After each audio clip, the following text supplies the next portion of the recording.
செல்கிறேன் என்ற கூடத்திலே கூறிவிட்டு சென்றேன். நான் டெல்லி சென்றவுடனேயே எனக்கு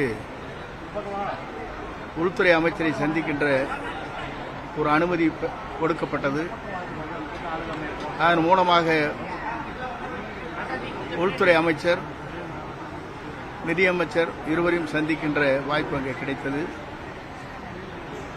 இன்றைய அரசியல் சூழ்நிலை பற்றி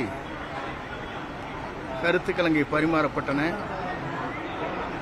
எல்லோரும் ஒன்றிணை வேண்டும் என்ற நோக்கத்தோடு, இயக்கம் வலிமை பெற வேண்டும் என்ற நோக்கத்தோடு கருத்துக்களை நாங்கள் அவரிடத்தில் எடுத்துச் சொன்னோம். ஆகவே இந்த கருத்துக்கள் அடிப்படையில் பல்வேறு விவாதங்கள் இன்றைக்கு நடைபெற்றுக் கொண்டிருக்கிறது. ஒவ்வொரு அரசியல் இருப்பவர்கள் அவர்களுக்கேற்ப தங்களுடைய விருப்பங்களை தெரிவித்து வருகிற இந்த நேரத்தில் ஒவ்வொருவருக்கும் ஜனநாயக உரிமை இருக்கிறது என்ற அடிப்படையில் தங்கள் கருத்துக்களை வெளிப்படுத்துவது, அவர்களுடைய உணர்வுகளை வெளிப்படுத்துவது என்பது உண்மையிலே வரவேற்கத்தக்க ஒன்று. அதேபோல் அங்கே உள்துறை அமைச்சரை சந்திக்கின்ற போது அங்கே ரயில்வே துறை அமைச்சர் அவர்கள் அங்கே வருகின்றார்கள்.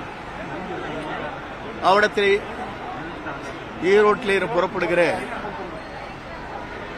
நம்முடைய எக்ஸ்பிரஸ் ஏற்காடு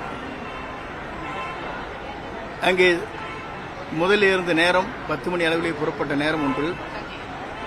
ஆனால் அது இப்போது முன்கூட்டியே செல்வதன் காரணமாக அங்கே பொதுமக்கள், வியாபாரிகள், மாணவர்கள் செல்வது கொஞ்சம் கடினமாக இருக்கிறது.